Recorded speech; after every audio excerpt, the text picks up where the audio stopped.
How Bradley Headstone had been racked and riven in his mind since the quiet evening when by the riverside he had risen, as it were, out of the ashes of the bargeman, none but he could have told. Not even he could have told, for such misery can only be felt. First, he had to bear the combined weight of the knowledge of what he had done, of that haunting reproach that he might have done it so much better, and of the dread of discovery. This was load enough to crush him, and he labored under it day and night. It was as heavy on him in his scanty sleep as in his red-eyed waking hours. It bore him down with a dread unchanging monotony, in which there was not a moment's variety. The overweight beast of burden, or the overweight slave, can for certain instants shift the physical load, and find some slight respite even in enforcing additional pain upon such a set of muscles or such a limb. Not even that poor mockery of relief could the wretched man obtain, under the steady pressure of the infernal atmosphere into which he had entered. Time went by, and no visible suspicion dogged him. Time went by, and in such public accounts of the attack as were renewed at intervals, he began to see Mr. Lightwood, who acted as lawyer for the injured man, straying further from the fact, going wider of the issue, and evidently slackening in his zeal. By degrees, a glimmering of the cause of this began to break on Bradley's sight. Then came the chance meeting with Mr. Milvey at the railway station, where he often lingered in his leisure hours, as a place where any fresh news of his deed would be circulated, or any placard referring to it would be posted, and then he saw in the light what he had brought about. For, then he saw that through his desperate attempt to separate those two forever, he had been made the means of uniting them.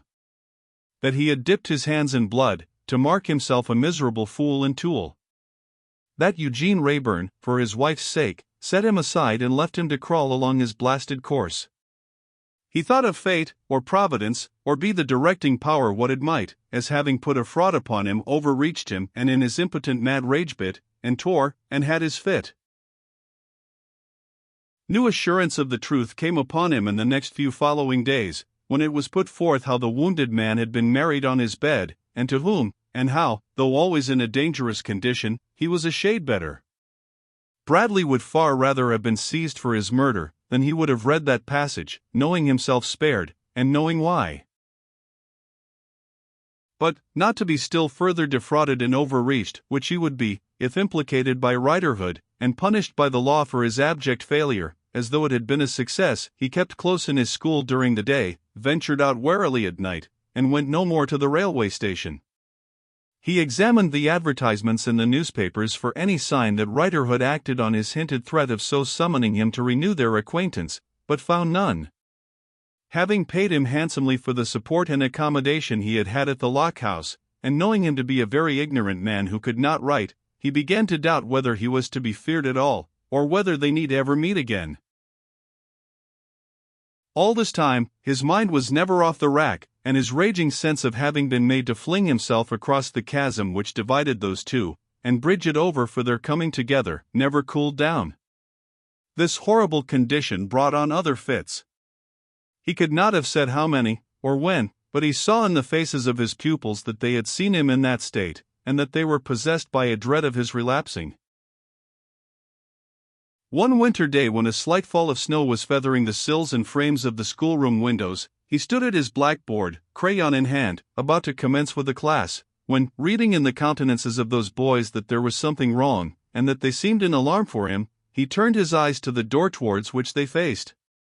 He then saw a slouching man of forbidding appearance standing in the midst of the school, with a bundle under his arm, and saw that it was Writerhood.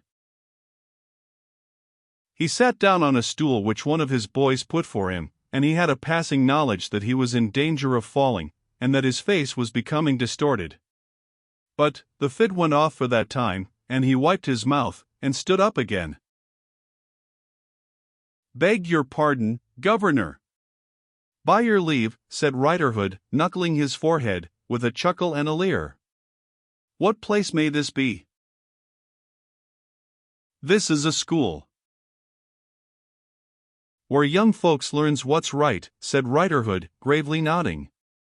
"Beg your pardon, Governor." "By your leave." "But who teaches this school?" "I do." You're the master, are you, learned governor? Yes. I am the master. And a lovely thing it must be, said Riderhood, fur to learn young folks what's right, and fur to know what they know what you do it. Beg your pardon, learned governor. By your leave, that there blackboard, what's it for? It is for drawing on, or writing on. Is it though, said Riderhood. Who'd have thought it, from the looks on it? Would you be so kind as write your name upon it, learned governor? In a wheedling tone. Bradley hesitated for a moment, but placed his usual signature, enlarged, upon the board. I ain't a learned character myself, said Riderhood, surveying the class, but I do admire learning in others. I should dearly like to hear these here young folks read that their name off, from the writing. The arms of the class went up. At the miserable master's nod, the shrill chorus arose, Bradley Headstone. No, cried Riderhood. You don't mean it? Headstone. Why, that's in a churchyard. Horror for another turn. Another tossing of arms, another nod, and another shrill chorus. Bradley Headstone. I've got it now, said Riderhood, after attentively listening, and internally repeating, Bradley. I see. Chris N name, Bradley similar to Roger which is my own. Family name, Headstone, similar to Riderhood which is my own. Shrill chorus. Yes. Might you be acquainted, learned governor, said Riderhood, with a person of about your own height and breadth, and what you'd pull down in a scale about your own weight, answering to a name sounding somewhat like Tothurst? With a desperation in him that made him perfectly quiet, though his jaw was heavily squared, with his eyes upon Riderhood, and with traces of quickened breathing in his nostrils, the schoolmaster replied, in a suppressed voice, after a pause, I think I know the man you mean. I thought you knowed the man I mean, learned governor. I want the man. With a half glance around him at his pupils, Bradley returned. Do you suppose he is here? Begging your pardon, learned governor, and by your leave, said Riderhood, with a laugh, how could I suppose he's here, when there's nobody here but you, and me, and these young lambs what you're a-learning on? But he is most excellent company, that man, and I want him to come and see me at my lock, up the river. I'll tell him so. D'ye think he'll come? Asked Riderhood. I am sure he will. Having got your word for him, said Riderhood, I shall count upon him. P'raps you'd so fur oblige me, learned governor, as tell him that if he don't come precious soon, I'll look him up. He shall know it. Thank ye. As I says a while ago, pursued Riderhood, changing his hoarse tone and leering round upon the class again, though not a learned character my own self, I do admire learning in others, to be sure. Being here and having met with your kind attention, master, might I, afore I go, ask a question of these here young lambs of yourn? If it is in the way of school, said Bradley, always sustaining his dark look at the other, and speaking in his suppressed voice, you may. Oh! It's in the way of school, cried Riderhood. I'll pound it, master, to be in the way of school. What's the divisions of water, my lambs? What sorts of water is there on the land? Shrill chorus, seas, rivers, lakes, and ponds. Seas, rivers, lakes, and ponds, said Riderhood. They've got all the lot, master. Blowed if I shouldn't have left out lakes, never having clapped eyes upon one, to my knowledge. Seas, rivers, lakes, and ponds. What is it, lambs, as they catches in seas, rivers, lakes, and ponds? Shrill chorus, with some contempt for the ease of the question. Fish. Good gin, said Riderhood. But what else is it, my lambs, as they sometimes catches in rivers? Chorus at a loss. One shrill voice, weed. Good agin, cried Riderhood. But it ain't weed neither. You'll never guess, my dears. What is it, besides fish, as they sometimes catches in rivers? Well, I'll tell you. It's suits-o clothes. Bradley's face changed. Leastways, lambs, said Riderhood, observing him out of the corners of his eyes, that's what I my own self sometimes catches in rivers. For strike me blind, my lambs, if I didn't catch in a river the wary bundle under my arm. The class looked at the master, as if appealing from the irregular entrapment of this mode of examination. The master looked at the examiner, as if he would have torn him to pieces. I ask your pardon, learned governor, said Riderhood, smearing his sleeve across his mouth as he laughed with a relish, "'Tain't fair to the lambs, I know. It was a bit of fun of mine. But upon my soul I drawed this here bundle out of a river. It's a bargeman's suit of clothes. You see, it had been sunk there by the man as wore it, and I got it up." How do you know it was sunk by the man who wore it? Asked Bradley. "'Cause I see him do it," said Riderhood. They looked at each other. Bradley, slowly withdrawing his eyes, turned his face to the blackboard and slowly wiped his name out. "A heap of thanks, master," said Riderhood, "for bestowing so much of your time, and of the lambs' time, upon a man as hasn't got no other recommendation to you than being a honest man. Wishing to see it my lock up the river, the person as we've spoke of, and as you've answered for, I takes my leave of the lambs and of their learned governor both." With those words, he slouched out of the school, leaving the master to get through his weary work as he might, and leaving the whispering pupils to observe the master's face until he fell into the fit which had been long impending. The next day but one was Saturday, and a holiday. Bradley rose early, and set out on foot for Plashwater where Mill Lock. He rose so early that it was not yet light when he began his journey. Before extinguishing the candle by which he had dressed himself, he made a little parcel of his decent silver watch and its decent guard, and wrote inside the paper, "Kindly take care of these for me." He then addressed the parcel to Miss Peashare, and left it on the most protected corner of the little seat in her little porch. It was a cold hard easterly morning when he latched the garden gate and turned away. The light snowfall which had feathered his schoolroom windows on the Thursday still lingered in the air, and was falling white, while the wind blew black. The tardy day did not appear until he had been on foot 2 hours, and had traversed a greater part of London from east to west. Such breakfast as he had, he took at the comfortless public-house where he had parted from Riderhood on the occasion of their night walk. He took it, standing at the littered bar, and looked loweringly at a man who stood where Riderhood had stood that early morning. He outwalked the short day, and was on the towing path by the river, somewhat footsore, when the night closed in. Still 2 or 3 miles short of the lock, he slackened his pace then, but went steadily on. The ground was now covered with snow, though thinly, and there were floating lumps of ice in the more exposed parts of the river, and broken sheets of ice under the shelter of the banks.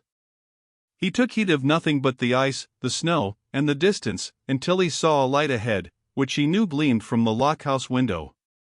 It arrested his steps, and he looked all around. The ice, and the snow, and he, and the one light, had absolute possession of the dreary scene. In the distance before him lay the place where he had struck the worse than useless blows that mocked him with Lizzie's presence there as Eugene's wife. In the distance behind him lay the place where the children with pointing arms had seemed to devote him to the demons in crying out his name. Within there, where the light was the man who as to both distances could give him up to ruin. To these limits had his world shrunk. He mended his pace, keeping his eyes upon the light with a strange intensity, as if he were taking aim at it. When he approached it so nearly as that it parted into rays, they seemed to fasten themselves to him and draw him on. When he struck the door with his hand, his foot followed so quickly on his hand that he was in the room before he was bidden to enter. The light was the joint product of a fire and a candle.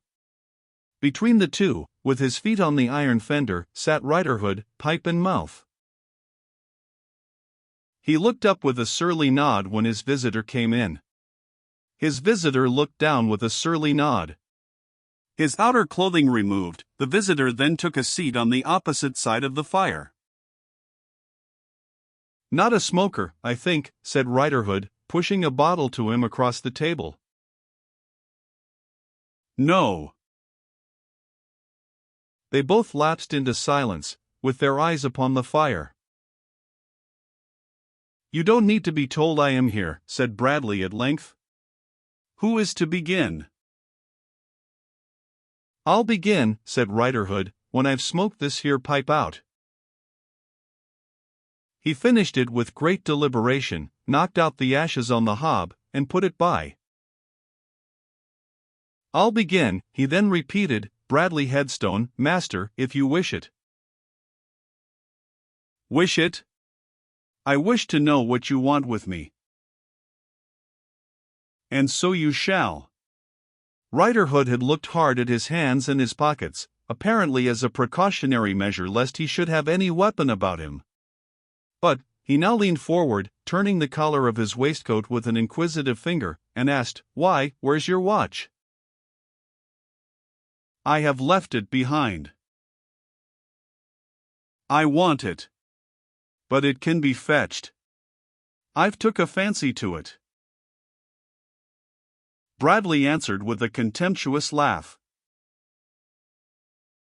"I want it," repeated Riderhood, in a louder voice, "and I mean to have it."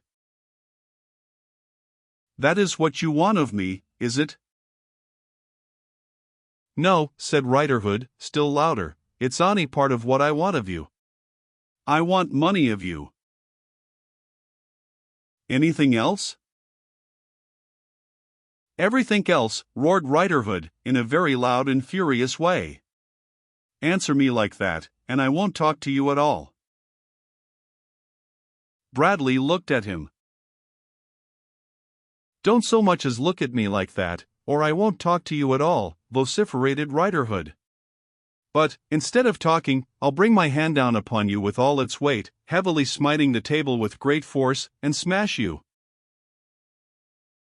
"Go on," said Bradley, after moistening his lips. "Oh, I'm a-going on. Don't you fear but I'll go on full fast enough for you, and fur enough for you, without your telling. Look here, Bradley Headstone, master. You might have split the t'other governor to chips and wedges, without my caring, except that I might have come upon you for a glass or so now and then. Else why have to do with you at all? But when you copied my clothes, and when you copied my neck-handkercher, and when you shook blood upon me after you had done the trick, you did what I'll be paid for and paid heavy for. If it come to be throwed upon you, you was to be ready to throw it upon me, was you? Where else but in Plashwater where Mill Lock was there a man dressed according as described? Where else but in Plashwater where Mill Lock was there a man as had had words with him coming through in his boat? Look at the lock-keeper in Plashwater where Mill Lock, in them same answering clothes and with that same answering red neck-handkercher, and see whether his clothes happens to be bloody or not. Yes, they do happen to be bloody. Ah, you sly devil." Bradley, very white, sat looking at him in silence. "But two could play at your game," said Riderhood, snapping his fingers at him half a dozen times, "and I played it long ago, long before you tried your clumsy hand at it, in days when you hadn't begun croaking your lectors or what not in your school. I know to a figure how you done it. Where you stole away, I could steal away arter you, and do it knowingar than you. I know how you come away from London in your own clothes, and where you changed your clothes, and hid your clothes.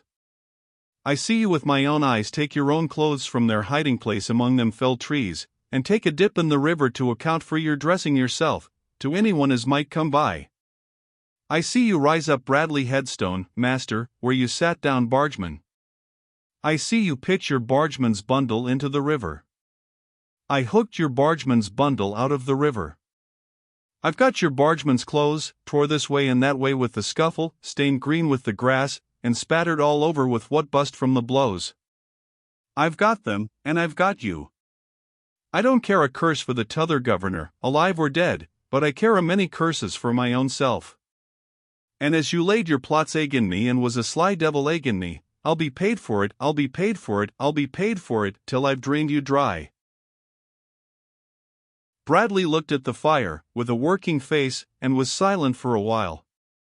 At last he said, with what seemed an inconsistent composure of voice and feature, "You can't get blood out of a stone, Riderhood." "I can get money out of a schoolmaster though." "You can't get out of me what is not in me. You can't wrest from me what I have not got. Mine is but a poor calling. You have had more than 2 guineas from me, already. Do you know how long it has taken me, allowing for a long and arduous training, to earn such a sum?" "I don't know, nor I don't care. Yours is a spectable calling. To save your spectability, it's worth your while to pawn every article of clothes you've got, sell every stick in your house, and beg and borrow every penny you can get trusted with. When you've done that and handed over, I'll leave you. Not a 4. "How do you mean, you'll leave me?" "I mean as I'll keep you company, wherever you go, when you go away from here. Let the lock take care of itself. I'll take care of you, once I've got you." Bradley again looked at the fire. Eyeing him aside, Riderhood took up his pipe, refilled it, lighted it, and sat smoking. Bradley leaned his elbows on his knees, and his head upon his hands, and looked at the fire with a most intent abstraction. "Riderhood," he said, raising himself in his chair, after a long silence, and drawing out his purse and putting it on the table. "Say I part with this, which is all the money I have, say I let you have my watch, say that every quarter, when I draw my salary, I pay you a certain portion of it." "Say nothing of the sort," retorted Riderhood, shaking his head as he smoked. "You've got away once, and I won't run the chance again. I've had trouble enough to find you, and shouldn't have found you, if I hadn't seen you slipping along the street overnight, and watched you till you was safe housed. I'll have one settlement with you for good and all. Riderhood, I am a man who has lived a retired life. I have no resources beyond myself. I have absolutely no friends." "That's a lie," said Riderhood. "You've got one friend as I knows of, one is as good for a savings bank book, or I'm a blue monkey." Bradley's face darkened, and his hand slowly closed on the purse and drew it back, as he sat listening for what the other should go on to say. "I went into the wrong shop, fust, last Thursday," said Riderhood. "Found myself among the young ladies, by George. Over the young ladies, I see a missus. That missus is sweet enough upon you, master, to sell herself up, slap, to get you out of trouble. Make her do it then." Bradley stared at him so very suddenly that Riderhood, not quite knowing how to take it, affected to be occupied with the encircling smoke from his pipe, fanning it away with his hand, and blowing it off. "You spoke to the mistress, did you?" inquired Bradley, with that former composure of voice and feature that seemed inconsistent, and with averted eyes. "Poof!" "Yes," said Riderhood, withdrawing his attention from the smoke. "I spoke to her. I didn't say much to her. She was put in a fluster by my dropping in among the young ladies. I never did set up for a ladies' man, and she took me into her parlor to hope as there was nothink wrong. I tells her, oh no, nothink wrong. The master's my werry good friend. But I see how the land laid, and that she was comfortable off." Bradley put the purse in his pocket, grasped his left wrist with his right hand, and sat rigidly contemplating the fire. "She couldn't live more handy to you than she does," said Riderhood, "and when I goes home with you, as of course I am a-going, I recommend you to clean her out without loss of time. You can marry her, arter you and me have come to a settlement. She's nice looking, and I know you can't be keeping company with no one else, having been so lately disappointed in another quarter." Not one other word did Bradley utter all that night. Not once did he change his attitude, or loosen his hold upon his wrist. Rigid before the fire, as if it were a charmed flame that was turning him old, he sat, with the dark lines deepening in his face, its stare becoming more and more haggard, its surface turning whiter and whiter as if it were being overspread with ashes, and the very texture and color of his hair degenerating. Not until the late daylight made the window transparent did this decaying statue move. Then it slowly arose, and sat in the window looking out. Riderhood had kept his chair all night.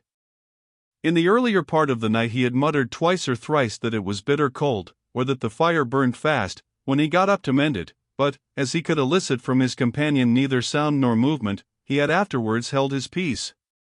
He was making some disorderly preparations for coffee, when Bradley came from the window and put on his outer coat and hat.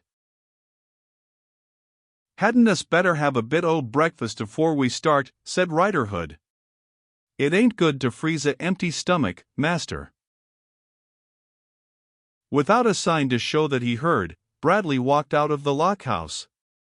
Catching up from the table a piece of bread, and taking his bargeman's bundle under his arm, Riderhood immediately followed him. Bradley turned towards London.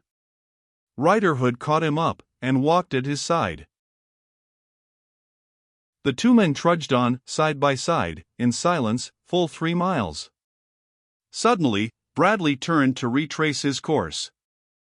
Instantly, Riderhood turned likewise, and they went back side by side. Bradley re-entered the lockhouse. So did Riderhood. Bradley sat down in the window. Riderhood warmed himself at the fire. After an hour or more, Bradley abruptly got up again, and again went out, but this time turned the other way. Riderhood was close after him, caught him up in a few paces, and walked at his side. This time, as before, when he found his attendant not to be shaken off, Bradley suddenly turned back. This time, as before, Riderhood turned back along with him. But, not this time, as before, did they go into the lockhouse, for Bradley came to a stand on the snow-covered turf by the lock, looking up the river and down the river. Navigation was impeded by the frost, and the scene was a mere white and yellow desert.